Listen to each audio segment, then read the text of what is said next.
a todo este debate que se está planteando y a lo que puede derivar de esta visita. Estamos en comunicación justamente con un representante de una de las organizaciones de derechos humanos más importantes de Venezuela, que es Provea. Estamos hablando de Calixto Ávila, que es defensor justamente de los derechos humanos dentro de Provea. Calixto, ¿cómo le va? Lo saluda Darío Misraji. Muy buenos días, muy buenas tardes. Un placer estar en tu programa. Muy amable por la invitación. ¿Qué hay que esperar, le parece, Calixto, de esta visita del alto comisionado de la ONU en materia de derechos humanos a Venezuela? Bueno, como tú has anunciado, varias organizaciones de derechos humanos venezolanas hemos enviado una comunicación que es una carta pública al alto comisionado con la esperanza de que el sistema de Naciones Unidas se fortalezca en el tratamiento del caso, de la situación de Venezuela. Nosotros esperamos que el memorándum de entendimiento que actualmente existe entre el gobierno venezolano y el alto comisionado sea un memorándum de entendimiento público, porque hasta el momento es confidencial. Para nosotros eso es un problema en la medida en que estamos hablando de básicamente de políticas públicas en materia de derechos humanos y por lo tanto debería ser de cara al país esa implementación de ese memorándum de entendimiento y sus contenidos. También hemos pedido que se fortalezca el número de visitas de relatores especiales al país. La alta comisionada, la señora Bachelet, había logrado un acuerdo para que visitaran 10 relatores especiales al país en un periodo de 2 años y solamente una relatora, que fue la relatora de sanciones, fue admitida o invitada por el gobierno de Maduro a visitar el país. Entonces estamos solicitando al alto comisionado que propicie más visitas de relatores, un mecanismo que cuenta con más de 40 relatores especiales sobre otros temas que son de bastante interés en el país, como el tema de relatores sobre tortura, sobre desapariciones extrajudiciales, sobre detenciones arbitrarias. También hemos pedido al señor Tur que brinde un mayor apoyo a la misión de determinación de hechos que ha producido hasta el momento 3 informes sobre la situación del país, 3 informes muy contundentes, y que desafortunadamente la señora Bachelet, a pesar de que hizo unos informes muy buenos, de todas maneras no hubo un apoyo categórico al trabajo de la misión de determinación de los hechos para Venezuela. También hemos solicitado que se garantice desde su trabajo las condiciones para el ejercicio de los derechos políticos, que son derechos humanos. Tenemos los derechos civiles y los derechos políticos en un pacto internacional de las Naciones Unidas y solicitamos que haya una actividad muchísimo más categórica por parte del alto comisionado, en particular porque hay un proceso electoral presidencial para el 2024 y unas elecciones parlamentarias para el 2025. Y hemos pedido finalmente que alce la voz de manera mucho más categórica frente a la situación en general de derechos humanos, pero también frente a este proyecto de ley que ha sido aprobado en primera discusión por la Asamblea Nacional de mayoría oficialista en el país y que ha sido aprobado en un proceso que desde nuestro punto de vista es inconstitucional, no solamente por el procedimiento, sino también por los contenidos de ese proyecto de ley que es bastante Calixto, nocivo para la vida de las ONGs en el país.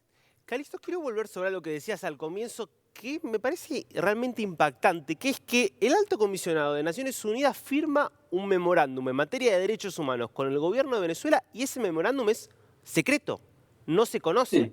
Sí. ¿Hay precedentes, digo, es una práctica común en el marco del sistema de Naciones Unidas o es algo excepcional? Es algo excepcional, es una de las condiciones del gobierno de Maduro para establecer ese memorándum de entendimiento y por lo tanto solicitamos al alto comisionado que cambie esa decisión de la alta comisionada anterior y que haga una firma de un documento público de cara a la nación, especialmente como te digo porque se trata de políticas públicas y las políticas públicas por naturaleza en derechos humanos deben ser discutidas por las sociedades de los países. Hmm. Bueno, ahora, acá hubo un cambio, usted un poco lo marcaba, de Bachelet a Turk. ¿Nota algún tipo de que ese cambio en la persona que está a cargo de la oficina del alto comisionado haya también marcado un cambio de enfoque en la relación hacia Venezuela? Hasta el momento es muy temprano para decidir eso. Tal vez mañana, que es la rueda de prensa antes de dejar el país, mañana sábado, el alto comisionado hará una rueda de prensa antes de salir del país y en ese momento podremos saber cuál es el alcance de sus apreciaciones en esta visita preliminar. Por lo pronto se mantiene la misma línea tradicional del alto comisionado, que es una institución obviamente, y que ha hecho una visita a la región que ha pasado por Ecuador y por Colombia para llegar finalmente a Venezuela. Así que debemos esperar un poco el resultado de esta visita para tener ya una idea de si existirá un cambio entre el estilo de Bachelet y el estilo del nuevo alto comisionado, el señor Turk.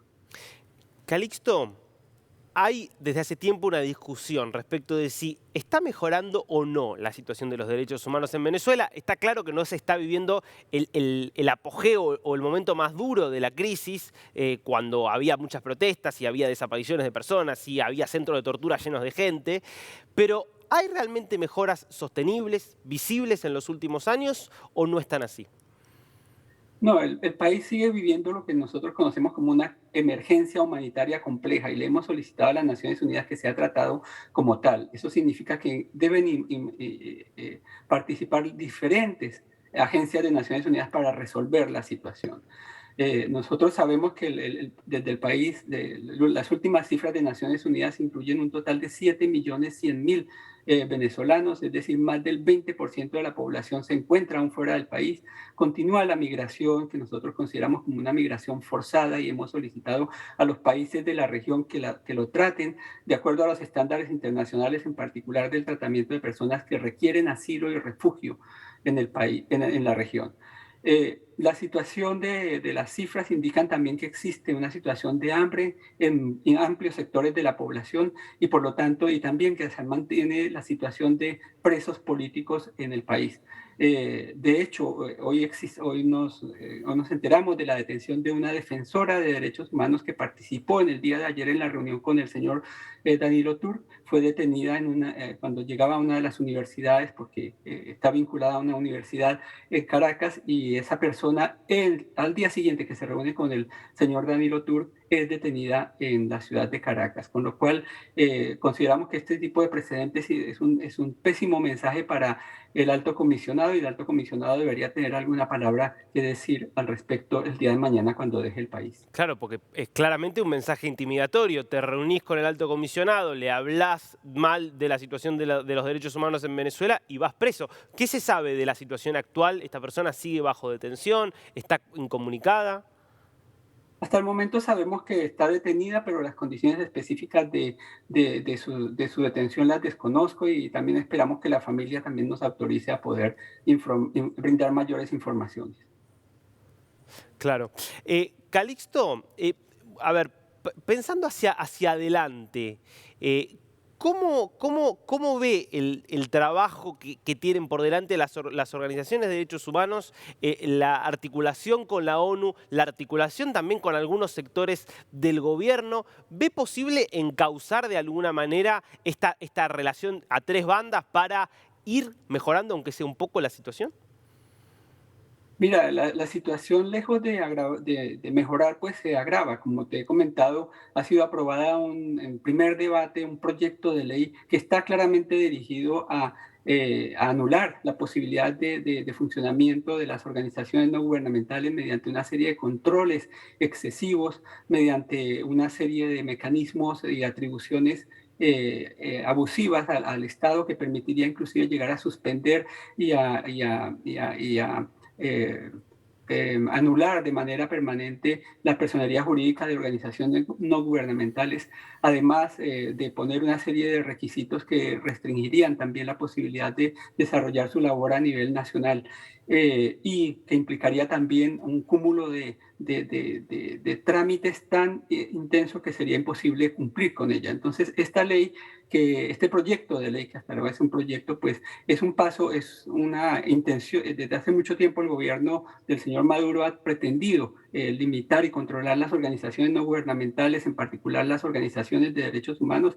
y este proyecto de ley es un paso en el sentido contrario. Por lo tanto, lo más importante es justamente que ese proyecto de ley sea retirado. Le hemos pedido al señor Danilo Turk que exija que ese proyecto de ley sea retirado, que no continúe el proceso dentro de la Asamblea Nacional de mayoría oficialista, y que por lo tanto para que pueda mantenerse la acción de las organizaciones no gubernamentales en el país.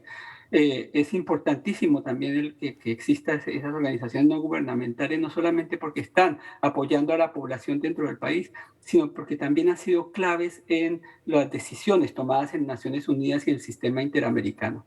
No hay que olvidar que la ONU estableció una misión de determinación de hechos que son los mecanismos más altos de investigación en materia de derechos humanos, que la OIT, por ejemplo, creó una comisión de encuesta para el país que lo ha hecho solamente 10 veces en la existencia de la Organización Internacional del Trabajo, que también es uno de los mecanismos de más alto nivel establecidos en la OIT. Y que también existe una investigación, que es la primera investigación abierta en la región de las Américas sobre crímenes contra la humanidad, abierto por parte del fiscal de la Corte Penal Internacional. Todas estas medidas o todas estas instancias internacionales se han activado y han llegado a esas decisiones de tan alto nivel gracias al trabajo de las organizaciones no gubernamentales venezolanas. Calixto, te hago una última pregunta. Es evidente que en la región hay un giro, un cambio en el abordaje de la cuestión venezolana. Digo, gobiernos que pasaron de desconocer a Maduro y de no querer tener relaciones con Maduro a reabrir embajadas, a convocarlo a los foros, como se vio en el caso del foro realizado en Buenos Aires esta semana. ¿Cree que ese nuevo abordaje ayuda a mejorar la situación de los derechos humanos o cree que puede terminar siendo perjudicial? Nosotros esperamos que los gobiernos de la región sean fieles a los mandatos de derechos humanos que, al igual que el gobierno de Maduro, están sujetos a tratados internacionales de derechos humanos que son aplicables en la región y a tratados regionales de derechos humanos. Suponemos que los gobiernos, o exigimos que los estados y las sociedades civiles de los respectivos estados deberían exigir a sus países que mantengan esos estándares de derechos humanos en las relaciones con el gobierno del señor Maduro.